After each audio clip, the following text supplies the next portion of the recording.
there may be some people who for different reasons cannot carry an office, but they have a lot of authority. And now here's this man. He's clothed with, like one of the Old Testament prophets. Simple garment.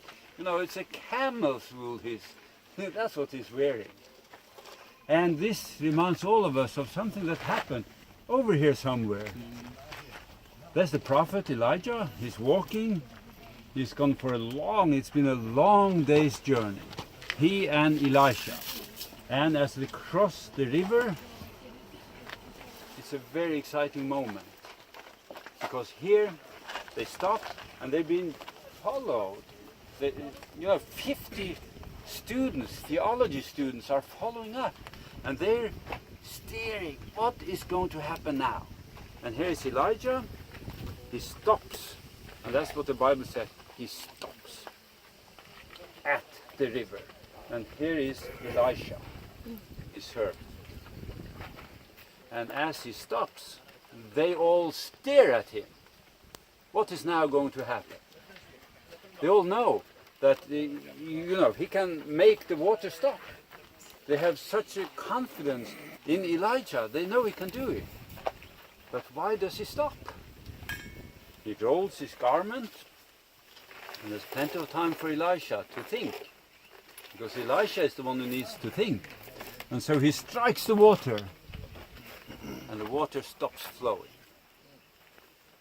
The two of them, the Bible says, stood on the banks of the river.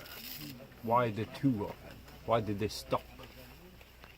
Because Elisha, he was now in a very difficult situation. If he would join Elijah over, all these 50 students, they would see that he actually followed him, and Elijah would be taken up. And what would happen to Elisha then? Would he be able, as he came back, to strike the rivers, the waters, and make the rivers stop flowing? You know, this is the great test. There are 50 witnesses. 100 eyes are staring at him. And as Elijah crosses over, so does Elisha.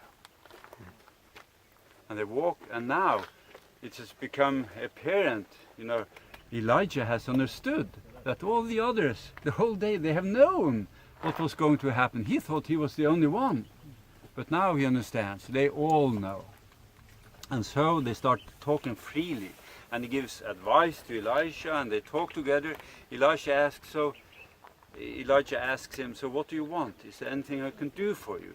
Yes, a double portion. A double portion of your spirit. What does it mean? Twice as spiritual as the famous prophet Elijah? No. If a person had 10 sons, his property would be divided into how many portions?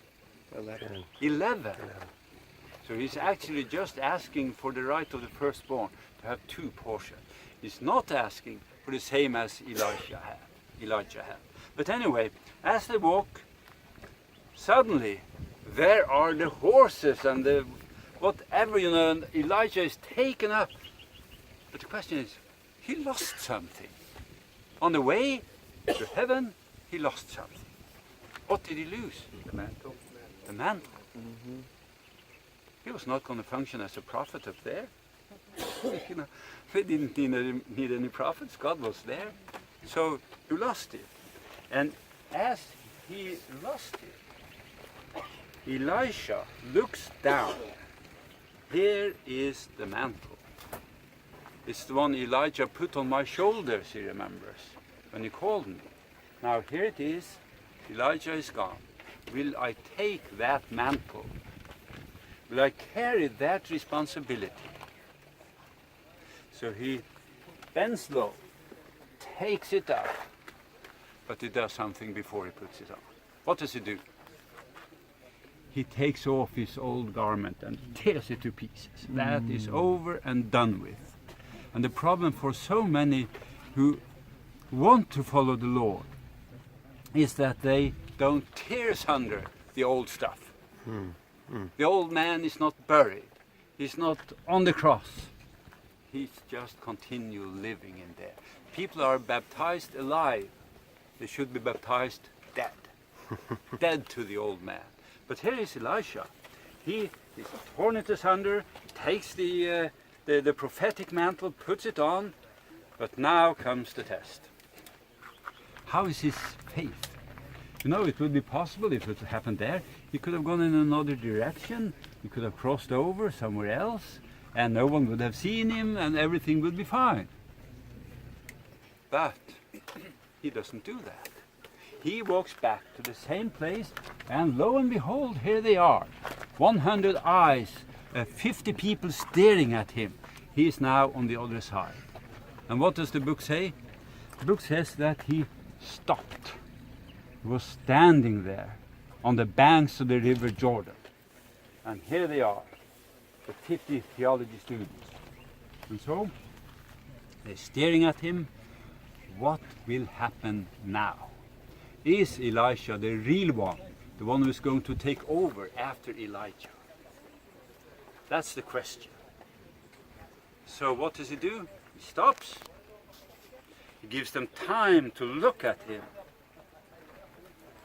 And then he takes off the mantle and he asks this question. Where now is the Spirit of God? Will it rest on me?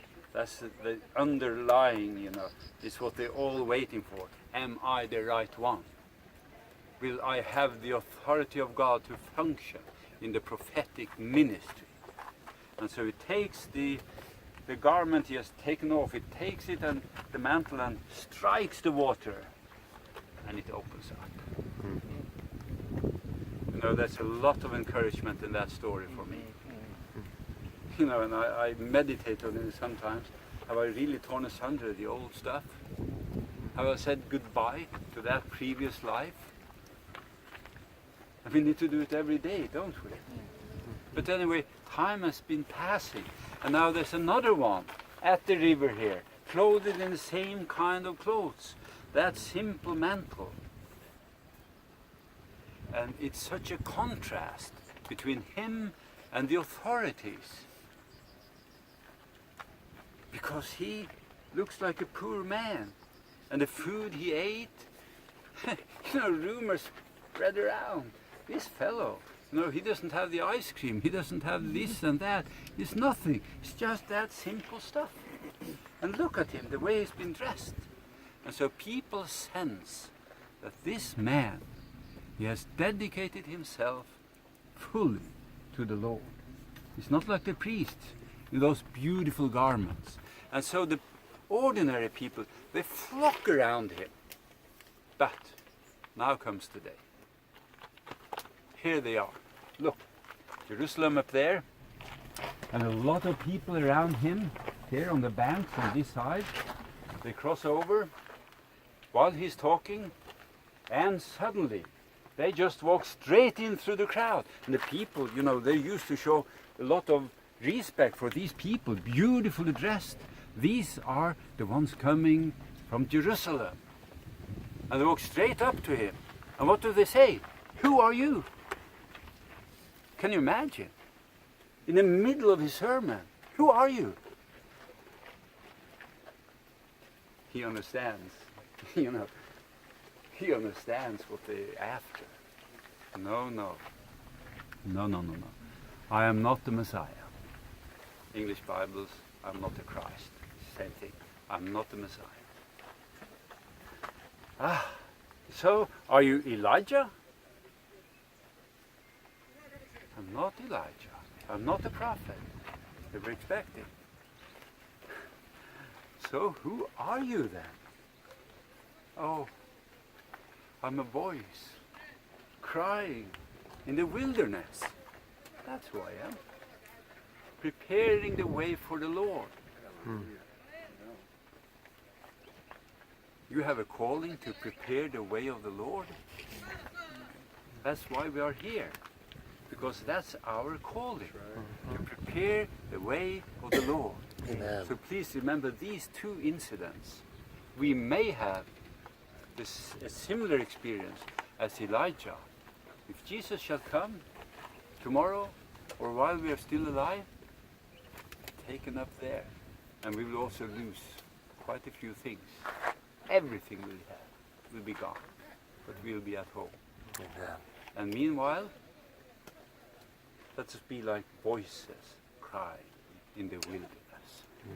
So that's what I wanted to say at this spot. Amen.